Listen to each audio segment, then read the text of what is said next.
안녕하세요. 이승주 변호사입니다. 자, 이번에는 법정지상권자가 2년 이상 지료를 미납하면 토지 소유자가 법정지상권 소멸 청구를 한 후 건물 철거 청구를 할 수 있다. 자, 이런 내용입니다. 자, 이 문제는 재택부동산 분쟁쟁점 2판 판결에 의한 지료 확정과 지료 연체에 따른 법정지상권의 소멸 청구라는 제목으로 579쪽에 나옵니다. 자, 볼까요? 민법 366조에 저당권 실행에 의한 법정지상권이라는 조문이 있습니다.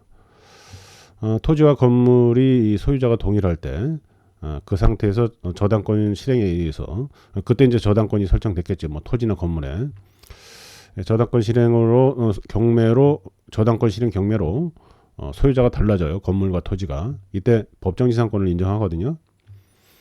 자, 이런 경우에는 이제 법정지상권을 인정해 주는 대신 건물 소유자에게 토지 소유자에게는 지료 청구권을 인정합니다. 그래서 토지 소유자와 건물 소유자 사이에 협의로 지료를 결정하는데 협의가 성립이 잘 안 되겠죠. 자, 이러다 보니까 지료 청구를 하게 됩니다. 소송을 통해서. 그러면 법원에서 지료를 결정해 줍니다. 자, 지료를 결정해 주긴 하는데 문제는 지료를 안 주는 경우가 문제가 되겠죠. 지료를 주면 어떻게 될까요? 지료를 주면 견고한 건물은 30년, 견고하지 않은 건물은 15년까지 법정지상권자의 지위를 누릴 수는 있어요. 건물 소유자가. 자, 그건 이제 추가로 말씀드린 거고, 민법 287조에 보면은 지상권자라는 건 건물 소유자죠.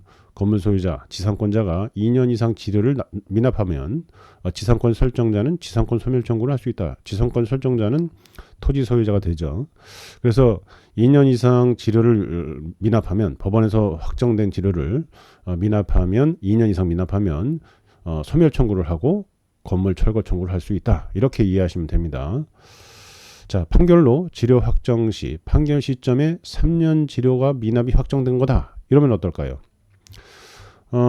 지료 협의가 지지부진해요. 그러다가 이제 판결로 가다 보니까 과거 지료까지 합쳐보니까 3년 미납이었습니다.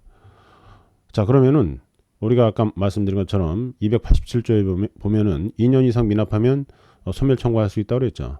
3년이 됐기 때문에 즉시 소멸 청구를 할 수 있는 게 원칙이긴 하나 법원에서는 신의 측상 상당 기간을 기다렸다가 소멸 청구를 할 수 있다.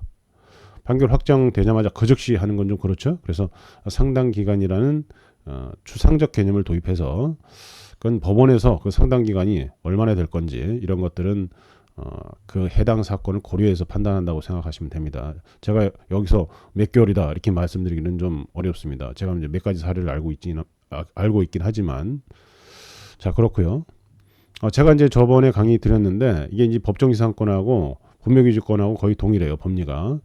제가 이제 10개월 있다가 소송에서 승소한 사례가 있다고 말씀드린 적이 있습니다. 자, 그러고요. 그런데 판결 시점에 1년 10개월 미납이 확정됐어요. 그러면 확정된 때로부터 2개월만 지나면 2년이 채워지죠. 이때는 그 즉시 소멸 청구를 할 수 있다고 봐야겠죠.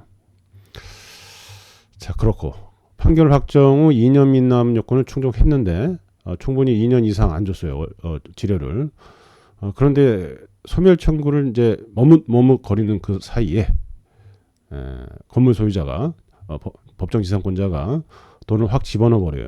자, 이런 경우에는 소멸 청구가 안 됩니다. 자, 이런 법리는 상가임대차나 주택임대차나 여기서도 다 비슷해요.